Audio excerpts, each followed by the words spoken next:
Hey, everybody. Thanks for checking back in on our podcast series. It's been a real successful start to the series so far for us. And today we're super excited to welcome a special guest. I'll introduce him in a second. Just as a reminder, I'm Greg Onoprijenko. I'm the Chief Revenue Officer for AI Xccelerate and really excited to be doing these podcasts and sharing some amazing industry updates and insights for you folks. Today, I'd like to introduce John Dusett. He's a co-founder of Onyx, an amazing Microsoft platform, which he'll explain a little bit. But we've got a really cool topic today, and it's aimed at the Microsoft partner ecosystem. Today, we're going to talk about beyond Microsoft Copilot, right? Enabling the Microsoft ecosystem to get way beyond Copilot and get into other AI opportunities. So I know it's going to be a great discussion. John, I want to welcome you to the podcast. Do you mind taking a minute out and just introducing yourself? Yeah, I'm happy to do it. And first and foremost, Greg, thanks to you and the AI Xccelerate team for inviting me to join and have this conversation about kind of where we are. So for a little bit of background, we'll talk a little bit more about Onyx and the company that I co-founded with a couple of other people that have been in this industry quite a while. But for context, I've spent my entire career in business-to-business technology, have had a lot of experience from different perspectives, from the provider side, from the MSP side, and successfully built a large Microsoft practice at one of the world's largest distributors. And took that experience along with my co-founders and built Onyx. Onyx is, I think, a really good example of what will become the de facto way that managed service providers will run their businesses in the not too distant future. And what I mean by that is we're just one element of a managed service provider's technology stack. And I think all across the MSP's technology stack, AI is allowing the MSP and their providers to rethink the way they run their business. So that's our focus. And we'll get a chance to talk more about that. But what an appropriate venue with a company that knows this space really well. So Greg, thanks for inviting me to join. Yeah, not a problem. And I know it's going to be a great discussion. I mean, you and I have similar careers. We've been in the industry for many years, decades, I might say.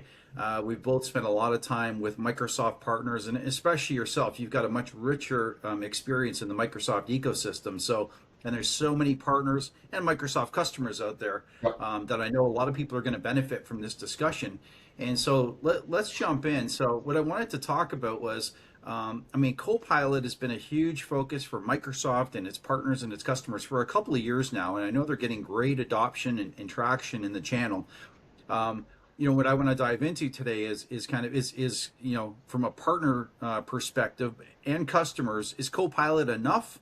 And if not, then how do partners and Microsoft customers get beyond Copilot and really start embracing and adopting other AI technologies, right? So if you don't mind, why don't you take a minute out? I know you spent a lot of time working with Microsoft, with partners. You've been to some recent industry events all around AI. So again, you got a better perspective than almost anybody here. Do you mind taking a minute out, just kind of setting the table a little bit for us? Why is Copilot so important? What have you heard from partners around Copilot, and are they enjoying it? Is it delivering on the promise of what Copilot is?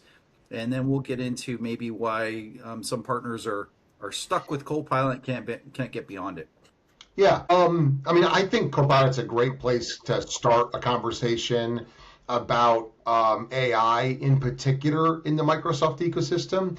But I also would say that for context, Copilot and how it fits into the Microsoft portfolio really represents the way I think Microsoft over the years has tackled so many parts of innovation. And here's what I mean by that, which is AI is, it's a very broad, total transformation in the way that technology is applied inside of businesses and in life in general. And Microsoft, if you really take the time to look at what Microsoft is doing, they're actually bringing AI to market in a lot of different forms, in a lot of different parts of their business. They're embedding it in products, they're building it, and they are, commercializing AI-specific products And Copilot's a good example of that. And the way I think about it is that they don't want to build AI only for the most sophisticated people that want to build their own custom artificial intelligence solutions on their own data sets or on whatever it may be. They want a really accessible solution, and that's what Copilot was and is. And Copilot's a couple years into the market now, and it's proven to be exactly that. It's really accessible for customers and for partners. Generally speaking, it operates in an environment that people understand, which is it operates kind of in the Microsoft environment, plus public sources, etc. So it's meant to be, I think, Microsoft's really accessible way to be able to get into AI. And for that reason, your question's a really smart one, which is, so what does this mean? And is it the right spot for people to be? Is it the limit, etc.? And I would think of it, if I were a partner, and if I were a partner's customer, I would think of it the way I just described a minute ago. Think of it as your access point to get started, but it is not the limit. And there's a lot going on around Copilot, and keep that in mind, like that concept's being applied across the business. So where are we today? Pretty broad adoption. Most Microsoft partners recognize the opportunity that's there. Most have sold. Most have used some level of Copilot internally. The partners have. Most have sold at least to a couple of first customers. And most have probably run into what some of the steps are to make it successful, because it is not always just an out-of-the-box solution. There's work that needs to be done around it. So that's kind of my perspective on where we are, and I think it's a really good foundation. I think if you are a Microsoft partner today, you've got to recognize that Copilot is part of your strategy with Microsoft, one way or the other. Yeah, well said. And I mean, most people, probably most people's first experience with AI was using a simple chat tool like a Chat GPT, right? That's where most people kind of discovered it and got excited about it, and some of the really cool things that Chat GPT could do. So Microsoft had an early adopter advantage, a huge opportunities. They have so many users worldwide. They introduced Copilot. They've started to get some great traction. And so I think it's fair to say, like, a lot of customers are getting benefit out of using Copilot, right? And the partners are on board, and Microsoft's really asking everybody to jump in and embrace it. So I think they've done a good job of getting it off the ground. Yeah.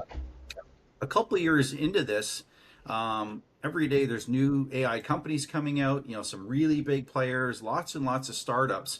And I guess there's AI can do so much, and you and I both work for tech companies that are very focused on AI, so we understand that Copilot's kind of one piece Yep. of the story, right? There's so much more that AI does, and so again, you've been to some recent events, you've talked to lots of Microsoft partners. What I've seen is when I've talked to Microsoft partners about embracing AI, a lot of them kind of say the same thing to me. Oh, I'm already using AI. I'm using Copilot. Right. And that's the kind of extent, right? It's like they know there's other stuff out there, but they're not stretching beyond it. They think, I'm not saying they think Copilot is the be all and end all of AI tools, but they feel comfortable there, and they're not at this moment stretching beyond that. So first of all, do you agree with that? And then second of all, what do you think are some of the barriers or obstacles preventing Microsoft partners from really breaking out beyond Microsoft and going after a lot of the different technologies and solutions out there? Yeah.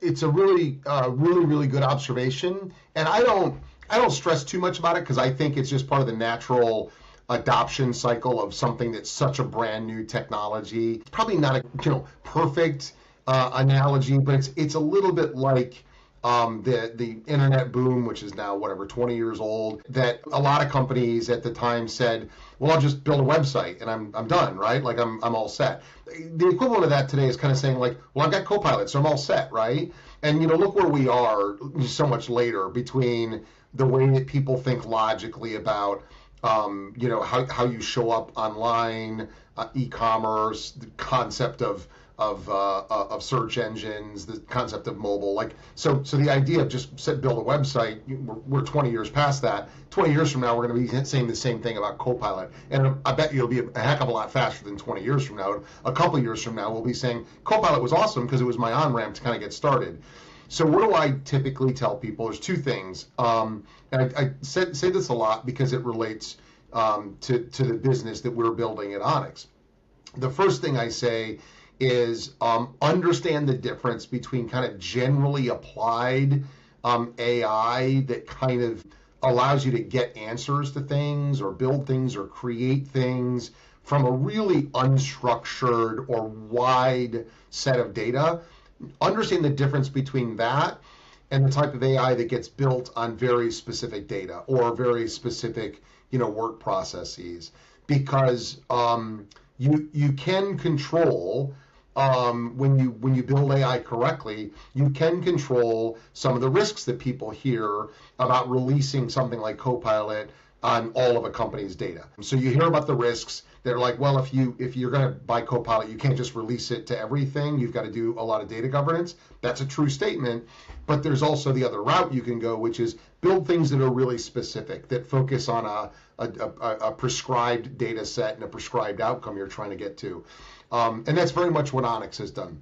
The other piece of advice that I give is don't confuse Copilot and Copilot-like AI with agents. Agents are about getting things done for you. And I love the phrase that I picked up at one of the Microsoft events recently, and it's not totally novel. I happen to like it. It's this idea of becoming an agent boss. And I think that phrase will land with a lot of people, that like the future of how you think about AI in your business, agentic AI especially, is the idea that we will all be agent bosses. Whether your organization is 10 people or 1,000 people, sometime in the very near future, your organization is going to be how many people and how many agents do you have? And so that's the second, piece of feedback I give to people about Copilot.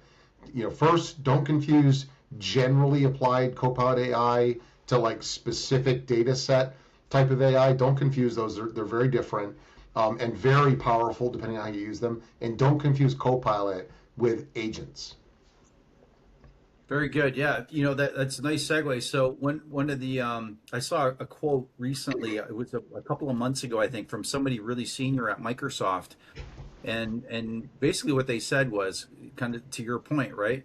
If a year from now, Microsoft partners and customers are still only talking about Copilot, then everybody's kind of missed the boat, right? And they were inferring that this shift into this agentic era, right, where Copilot's great to get started, but we got to get way beyond that to really realize the benefits of AI. And so I want to bring up another analogy for you. You and I lived through the cloud transformation era, right? When cloud computing was all the rage, and partners, customers started, making that big shift to the cloud. I remember early on when that started, there was a fear that the channel was going to get cut out of cloud, right? Because, the early thinking at that time was all the vendors are introducing cloud, SaaS, right? Everything as a service. And why would you need the channel for that? Everybody can just go directly to the vendors and sign up on the website and buy their subscriptions, right? Yeah. Well, we realized at the end of it that the channel was even probably more important to helping customers make decisions, just like they traditionally always have been with different computer products, hardware, software. Because there's so much choice out there. There's so many options. It's confusing, and customers still need guidance, right? That partner still plays a really, really important role, that consultative role, right? And so we saw that happen through the cloud shift, and we realized partners were, as much or even more important to the customer decisions when it comes to cloud. Do you feel the same way with AI? And the reason I ask that is, it's kind of a similar thing. If you think there's so many AI tools out there, so many options, people can go and sign up directly with those companies, like the temptation was for the cloud vendors. But I have a feeling the channel is going to be still extremely important, helping customers navigate the options and the choices and which solution's best. Do you feel the same way? Yeah, I do. I think the future is, of the channel around AI has not yet been written. So I think it's up to partners and companies like yours and companies like mine to go write that future. So, I wouldn't suggest we all just kind of, we don't have anything to do. It's just going to naturally stay a channel business. No, I think we've all got a lot of work to do to go continue to, fulfill what you just said, which is the value that the channel brings to the customer. But that being said, the reason why I remain, optimistic about that view is both kind of that. I'll give you the head and the heart of it, right? I'll give you the why I think it is, but also the numbers behind it. And that is, I still see today just what you said, which is that the end customer ultimately is looking for that advice, that support, the implementation. I've always called it the last mile, right? The customer always wants the last mile. The partner is almost always in the best position to deliver the last mile. They often know how to do that because of the relationship that they have. So absolutely, my heart is with the fact that, of course, the partners are going to be just as important in AI because you're going to need all that last mile work that partners do. But I will tell you, my head also says so too, because all of the numbers show that across almost every category, the vendors are leaning more on partners today than they ever have before. It may not feel like it some days because it's getting to be a more complex channel, but if you actually look at the numbers, the percentage of IT spend that's going through partners of all different types has only gone up year after year after year. And so I think those two things just support the argument that AI will be another transformation that will be highly dependent on the channel and partners to be able to go deliver it. I just think that story hasn't been written yet, and we all have to go get out there and go write that story. How do we go beyond Copilot? How do we sell our customers agents? How do we transform our own business so that we're kind of customer zero and using AI the way we run our business, so we can stand in front of a customer and say, here's the 3 things I did that made my business better, faster, stronger because I used AI. And when you're able to tell that story to your customers are like, bring it on, Greg, let's go. Yeah, great. So we both agree the channel's going to be important in the AI era. And you and I spent a lot of time in, IT distribution. A company we know really well, Pax8, recently put out a report, a white paper, a study called the Agentic Inflection Point. And it's fascinating, right? I hope you've had a chance to read it. It really talks about the new era of channel partners, right? This concept that managed service providers of today need to transform into managed intelligence providers of the future so they can be that valuable consultant to the customers, right? And so I think it's a really fascinating path that they've, vision that they've shared, and it's a bit of a wake-up call too, right? They're talking about partners having to really ramp themselves up on AI and the technologies and the outcomes and the complexities around it so that they can be useful to the customers. And they're saying that the partners that don't make that shift are an endangered species. We kind of saw that in the cloud era again, to draw a parallel, right? The ones that didn't shift to the cloud started to struggle and get left behind. I think the difference today is I think the shift with AI is happening even faster than what we saw in the cloud era. So what do you think of that? This whole concept of managed intelligence provider, do you agree with that? And do you see the need for, IT service providers of today to kind of get up and they need to get their arms around this and their heads around this very, very quickly to be useful to their customers? Yeah. I think that body of work is really insightful. I think there's a bunch of other bodies of work that are kind of coming to similar conclusions. And I'll distill it down just to the conversations I've been in. I've been fortunate just in the last couple of weeks. I've been at a couple of events. And you know how it is, you're at events, you get to talk to a lot of people that are across the spectrum of where they are and adopting technology and how their business is doing, et cetera. And one of the things that I saw a lot of people kind of chuckling about is that there's some of this emphasis on, well, what's the acronym going to be?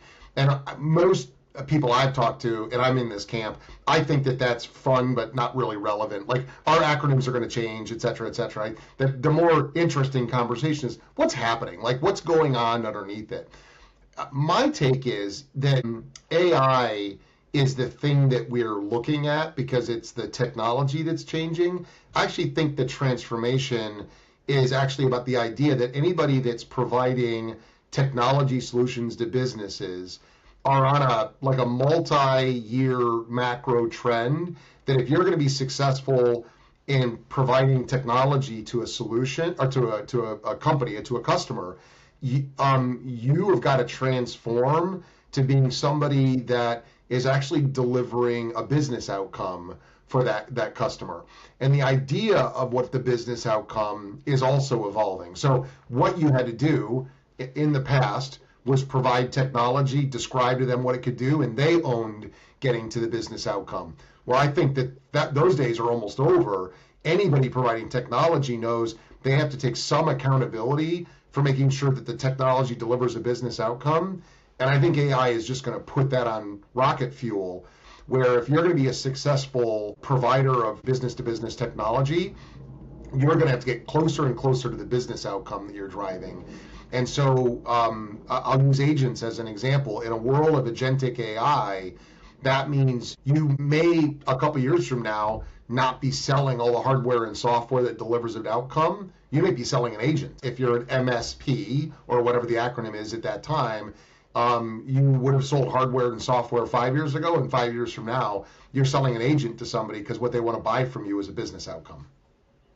Yeah, you're absolutely right. And if you paid attention recently with some of the announcements in the AI industry, the new tech and new features are coming out all the time, and it's really shaking up the traditional software industry, right? Where in the past you buy software to deliver certain outcomes, and now AI is kind of turning all of that upside down, right? So yeah, you're selling outcomes. Agents is absolutely the future. You'll be hiring digital teammates to have responsibilities, play roles, and kind of act like humans act, right? And so it's pretty exciting if you think about it. Let's shift gears. Let's talk about you talked about being delivering outcomes and using AI, and again, you and I both work for companies that are heavy into the AI space now. Why don't you take a minute and just explain how are you doing that? What does your platform do? What are the benefits? How are you using AI within your platform to deliver those outcomes? Like, what's the real value prop for Onyx and what it's delivering to Microsoft partners and customers?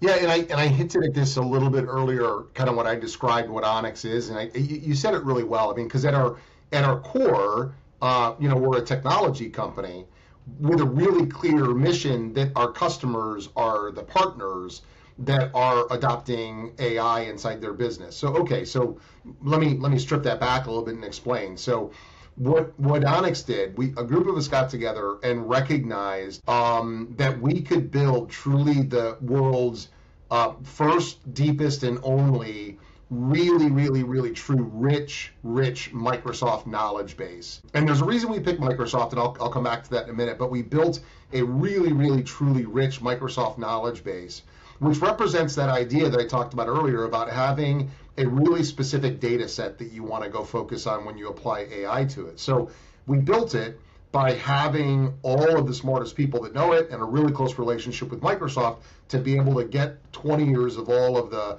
licensing knowledge and product knowledge you need. And then we built a human in the loop AI layer over the top of it so that we could help other people drive business outcomes from using this deep knowledge base.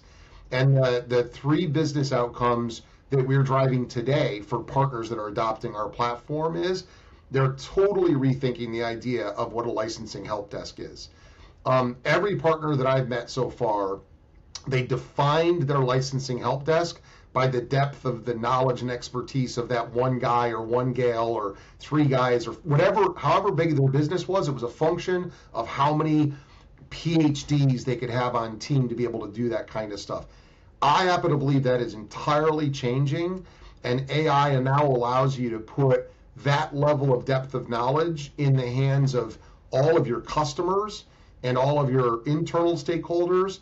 And now your PhDs are just working on that very top part of the work, which is where nuance and scenario-based planning and billable hours come in, et cetera, et cetera. So we built that use case out. Partners are delivering a great experience at a lower cost than they ever did before. Then we found out that all of those questions that are going into our platform from customers are full of buy signals. There's tons of buying signals from end customers asking questions. And so we were able to, on the partner's behalf, take all those buy signals and funnel them back to the partner, but make them intelligent. And I won't go into all the details, but intelligent is the difference. Because a sales rep getting a message that said there was a buy signal inside of a chat is only useful if they know what to go do with it and how to leverage all of the vendors' incentives to make it happen. And then the third business case we built from our AI was this idea that our environment, the Microsoft environment, is still full of people that do assessments of the environment. It is the best way to recommend how they consolidate on the Microsoft stack and make the most use out of the spend. You got to do an assessment. Well, for years, assessments have been 40 hours, 80 hours, 100 hours, man hours put into doing these things. And we built the tools that get it done in seconds. So here's the takeaway, because we're having an AI conversation today. Think about that. We built a really good knowledge base and then used AI that we had to train very specifically not to ever hallucinate, to always bring in a human when necessary. But when we did those two things, the business cases and outcomes for partners just took off. And we think that that's an example of what will be different for partners in a couple of years. Like, we don't think it'll stop at Microsoft. We think other vendors, there'll be opportunities to do it, other parts of a partner's business. I mean, the work that you guys are doing in building agents is just another example of a couple of years from now, partners will think very differently about the way they operate their business, let alone what they sell and who their customers are.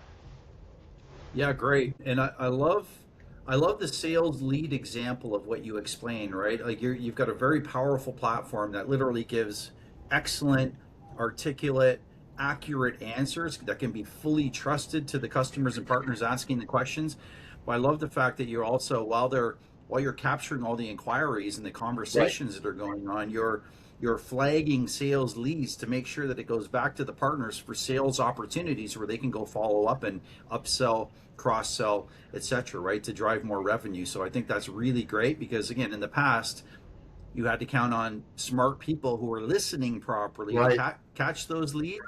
Now the AI catches absolutely everything, right, and gives it to the partner. And you know, if you're providing leads to an MSP, like, you become gold, right? You become one of their best friends. So really smart play.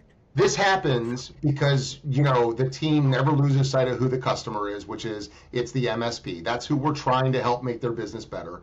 That's number one. And number two, it gets back to the idea that we don't think we're not replacing humans. We're trying to replicate the idea that just what you said. In the past, someone would have had to actually take 100 phone calls or read 100 emails to find that one needle in the haystack where someone said, you know, now I want you to go do something with it. Well, those 99, you know, that didn't have a buy signal in them weren't value add. It was the one that was. We're just getting to that one. We're getting to that one and then giving context to it. This is what AI, I think, can do for us. Yeah, amazing. Great examples. Where we think we may be able to help you, we've talked about kind of collaborating between our companies, right, is building a workforce of AI agents to really help your business scale, right? And so the one thing that I think is unique about what AI Xccelerate is doing is we're building agents that fulfill certain roles, sales agents, marketing agents, customer service and success agents. But what I think really differentiates us is you can interact with them like they're humans, right? So we build an agent that you can speak to, that you can email, you can text, you can have a chat through WhatsApp or whatever. Like, you have a human-like interaction with our agents, right? And I think it helps a business like yours, like a lot of businesses scale. Our value prop is kind of, before you go hire that next person, whether it's your next sales rep, your next customer success agent, consider an AI agent instead, right? Just kind of pause and investigate that, because you may be able to fulfill that and deliver a richer experience to customers through AI agents versus just going out and hiring more humans. So more to come on that, but it's a great way to scale the company. Yeah, I really think you guys have nailed it. I think you have, because if you think about it, what most anybody who's using one of the GPTs nowadays realizes that, one of the breakthrough moments was when everyone realized you could use natural language to go get what you're looking for and kick off a process or get an answer. So that breakthrough is there. And then you guys then took it to the next level that says, well, it doesn't have to just be text. Like, you can go multimodal in the way you use natural language. So you guys have crossed that bridge or built that bridge for people to be able to interact in the way that they want to interact. And then it's the idea that it's designed to go do something, get something done with the controls that you want to put on it. It's not just search and retrieval. It's go get something done. Yeah, I think that's the future of the way a lot of processes will be run. Good. Thanks for recognizing that. And, to tie that back into the original, how we kicked off the meeting, beyond Copilot, right? So Right. we've both given some examples of kind of capabilities that stretch beyond what a simple Microsoft Copilot does. On the spot, right? You've described your platform. You've described some of the benefits associated. Can you give an example of a real customer? You can name them or not, but just kind of tell a real story about how a customer has benefited from, or a partner has benefited from using your platform. Yeah, I'm happy to. And one thing I would say I'll keep the partner names anonymous, because one of the things that we actually do is that when we deliver for a partner, everything we give a partner actually gets branded to partners. Because again, we think that our job is to be inside the partner's tech stack and make them more successful. We don't need to be Onyx in front of all your end customers, et cetera, et cetera. We don't hide it. We're very familiar with kind of where we all are on ethical AI. Like, the customers know it's AI, but we want it to be the partner. So anyway, so that being said, we're really fortunate that the partners have been willing to share with us kind of their own business cases that they've used to make a decision to bring in the Onyx platform into their business. And the two that come to mind to me that kind of answer your question is, we had one partner who looked at what they were investing to deliver a certain customer experience to their customers, between licensing resources, account managers, and customer success people. And they started by assessing what percentage of the inquiries coming in from their customers were, very kind of AI appropriate in terms of their level of detail, level of nuance. And they estimated that the number was going to be between 60 and 80% of all the questions were going to be easily answerable by AI. And so they kind of set that as their benchmark. And what they found very quickly was, not only was that true, but they actually saw a 50% reduction in the amount of inquiries that were having to be handled by somebody on their licensing desk or an account manager, because the partner branded AI advisor was answering the questions to the customer's satisfaction in front of it. So 50% reduction.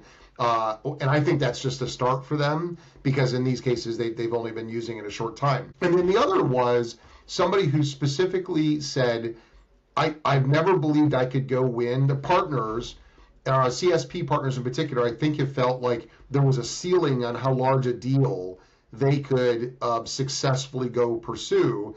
And if they went above that ceiling, let's say 1,000 seats or 2,000 seats, they were investing a lot of time and resources to be able to assess that environment. So we recently had a partner that pursued a little under 1,000 seat deal. There was some Azure consumption in it as well. The deal was, call it about $1 million deal. They would not have been able to pursue that deal in the past, and doing an assessment for them would have been very costly. Not only were they able to do the assessment very costly, like minutes, because it didn't cost them much to do it using our platform, but they won the deal. And a deal like that, most of us know, can be, for most partners, $1 million deal with decent margins on it. That can be a game changer for how your quarter, let alone your year, goes. Amazing. Yeah, great example. And listen, again, we've been working in the Microsoft ecosystem for so many years. We know literally thousands of partners, right? We've met with them, we've had dinner with them, we've spent a lot of time with these partners. They're all looking for competitive advantages, right? How do they kind of outperform their peers? And just it's a great example of using technology, using innovative companies like yours to gain a competitive advantage. You win more deals, you win bigger deals, you demonstrate more value, right? That's Yep. the name of the game. So, I think we've covered a lot of ground today.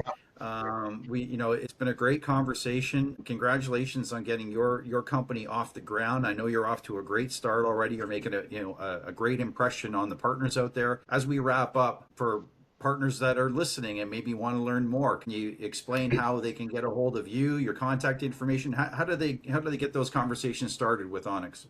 Yeah, I mean, we're accessible through all the ways you'd expect. So getonyx.ai is our website. Our LinkedIn account is under Onyx.